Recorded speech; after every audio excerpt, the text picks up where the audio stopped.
2024 ची निवडणूक झाली जिल्हा आमदारकीची. या आमदारकीच्या निवडणुकीमध्ये आपण सगळ्यांनी बघितलं,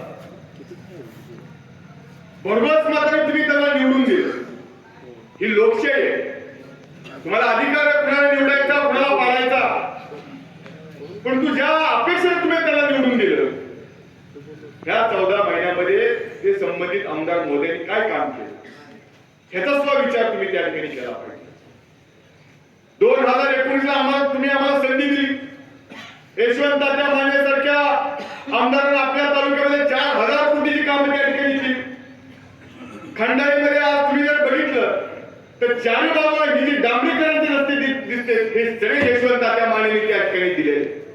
मी तुम्हाला अभिनंदन सांगू शकतो की जास्तीत जास्त निधी देण्याचं काम मागच्या 5 वर्षामध्ये यशवंत तात्या मानेंनी त्या ठिकाणी केलं. जेवढं काही शक्य आहे तेवढा निधी आम्ही त्या ठिकाणी देण्याचा प्रयत्न केला. परंतु 2024 ला भलतच वेगळं वारं त्या ठिकाणी आलं. आम्ही तुमच्या पुढे आमची मतं मागत होतो, मतं मांडत होतो, परंतु तुमचा आमच्यावर विश्वास राहिला नाही. आमच्यावर विश्वास तुम्ही ठेवला नाही. ज्यांच्यावर विश्वास तुम्ही ठेवला ते भादर तर तुम्हाला मत सुद्धा मागायला आले नाही, तरी सुद्धा तुम्ही त्याला 500, 600 मताला लीड तुम्ही त्या ठिकाणी.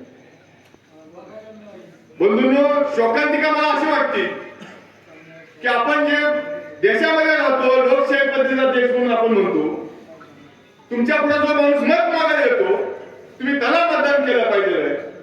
परंतु दुर्दैव असं या मतदारसंघात आपल्या यांना 2024 मध्ये जे आताचे आमदार महोदय ते आपल्या मोहोळ तालुक्यातील 50% गावामध्ये मत सुद्धा मागायला गेले नाही.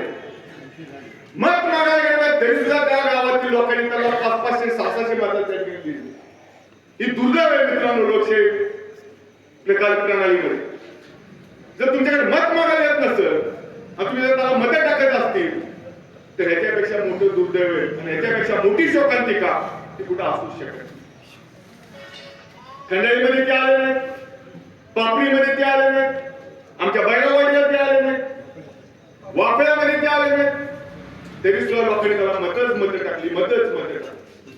जो विश्वास तुम्ही त्या आमदार महोदयाला त्या ठिकाणी दिला, परंतु आज 14 महिने झाले, 14 महिने होऊन सुद्धा आमदार महोदयाने 1 रुपयाचं सुद्धा काम या आमच्या 4-5 गावामध्ये त्या ठिकाणी आणलं.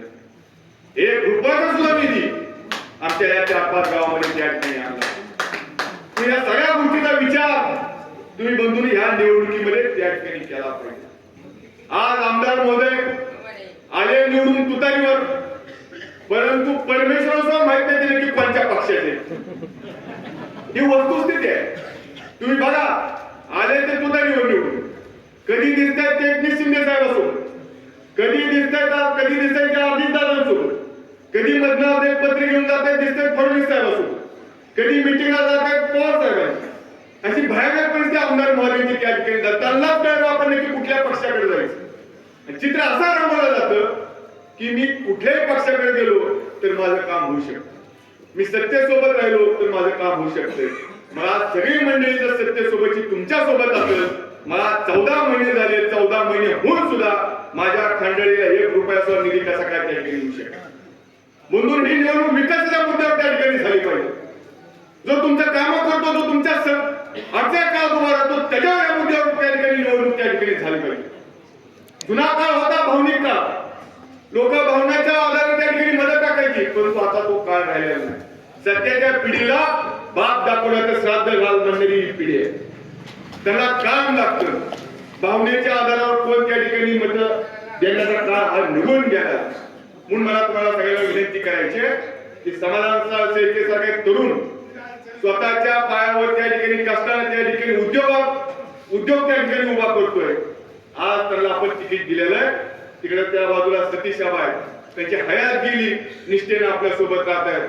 1 रुपया सुद्धा कोणाच्या त्या ठिकाणी इंडियामध्ये नाही. दोन्ही उमेदवार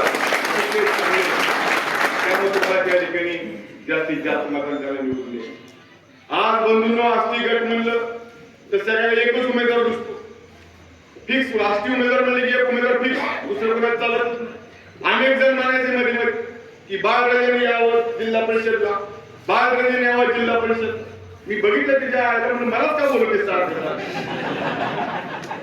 सोशल मीडियाला सगळ्यांना माझंच जास्त ठिकाणी दिसतोय तो कुठे दिसतोय बाळराजे निवामध्ये जिल्हा परिषद पण त्याला माहित नाही ते या तालुक्यात सुद्धा नव्हते त्यावेळेस हा बाळराजे पाटील वयाच्या 22व्या वर्षी 25,000 मात्र त्या ठिकाणी जिल्हा परिषद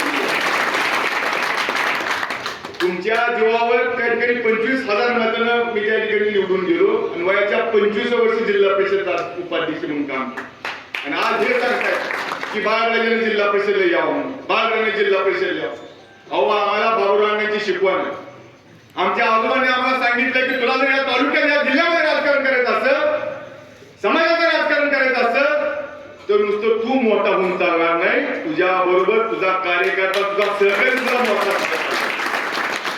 आमचा अंगर जिल्हा परिषद गट होता कोणी निवडून दिलं होतं तिथून आदरणीय मनोहर भाऊला त्या ठिकाणी निवडून दिलं यशवंत तात्या नरोटेला त्या ठिकाणी निवडून दिलं आदरणीय मानाजी बापू मानेला त्या ठिकाणी निवडून दिलं मोर्चा सीमाताई पाटलांना त्या ठिकाणी निवडून दिलं का आमच्याकडे कोण उभा राहायला तयार नव्हतं का आमच्या लोकांना हो वाटत नाही तिथून जिल्हा परिषद सदस्य परंतु अण्णांची शिकवण आहे की जो तुमच्यासाठी जगतो जो तुमच्या पाठीमागे उभा राहतो त्याला तुम्ही मोठं केलं पाहिजे पण आज तालुक्यामध्ये परिस्थिती काय कार्यकर्ता उभा राहायला कुठे दिसतच नाही कार्यकर्त्याला कुठे संधीच नाही नरखेड भागामध्ये मुंबई पुण्याहून एक भावाने त्यांना उभा केलं स्वतः गेले पूर्ण निघून तिकडे ते उभा आहेत इकडे नेत्यांचे चिरंजीव त्या ठिकाणी उभा आहेत तुमच्या हस्तीमधून तिकडे चरण चौरे म्हणून आहेत ते उभा आहेत कार्यकर्त्याला कुठे काय घेणे ही का सगळी मंडळी उभा आहे ही कशासाठी मंडळी सगळी उभा आहे ह्याला तालुक्याचं काय देणं घेणं तालुक्याच्या विकासाचं काय घेणं घेणं तालुक्यातील तरुणांचं काय घेणं घेणं नाही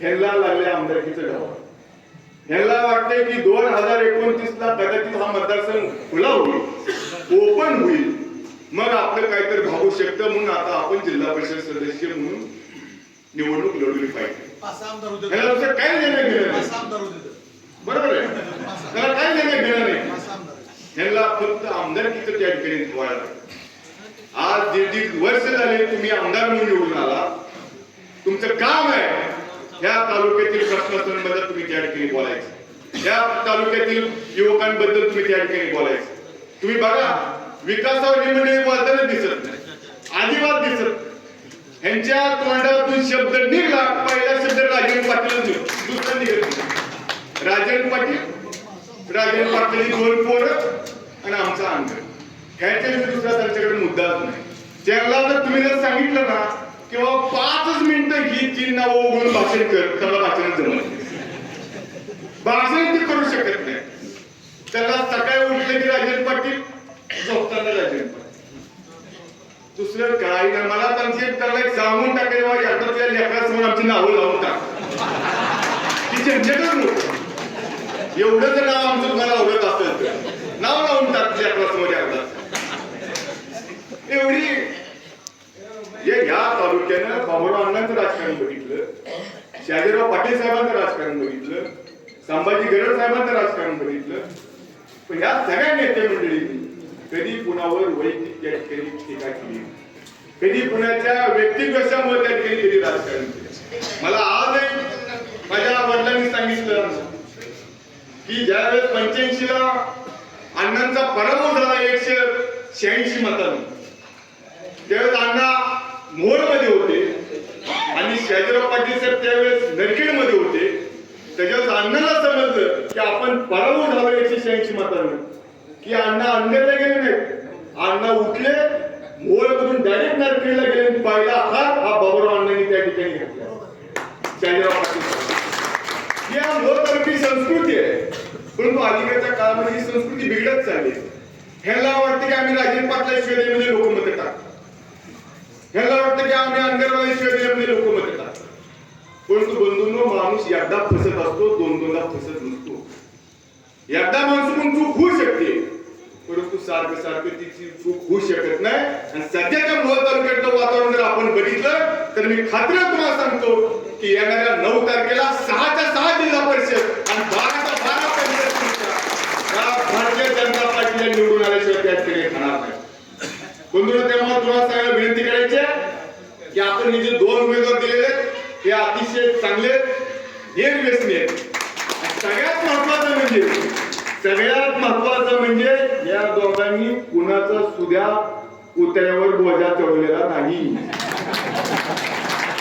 सगळ्यात महत्वाचं ते सर्वसामान्यातले कधी तुम्हाला अडचण आली तर दोघांच्या सुद्धा तुम्ही मनगटाला धरून काम करून घेऊ शकतात. म्हणून मला तुम्हाला सगळ्याला विनंती करायची आहे की यंदा कमळाशिवाय आपल्याला दुसरा पर्याय नाही. केंद्रामध्ये भाजपचं सरकार आहे, राज्यामध्ये भाजपचं सरकार आहे, पालकमंत्री सुद्धा आपले त्या ठिकाणी भाजपचे आहेत. म्हणून जर आपल्याला विकास करायचा असतील, राहिलेले प्रश्न सोडवायचे असतील तर बंधूंनो आपल्याला भाजपशिवाय दुसरा पर्याय नाही, कमळाशिवाय दुसरा पर्याय नाही. तर येणाऱ्या 7 तारखेला आपल्या जिल्हा परिषद गटातून जास्तीत जास्त मतं, आता तरी तर मला वाटतं विरोधक कोण राहिलाय का नाही शिल्लक वाटतच नाही मला. तर सगळ्या लोकांनी, सगळ्या नेते मंडळींनी आज मालकांच्या नेतृत्वाखाली भारतीय जनता पार्टीमध्ये त्या ठिकाणी प्रवेश केला. तेव्हा मला खात्री आहे की माझ्या अपेक्षेपेक्षा चांगलं,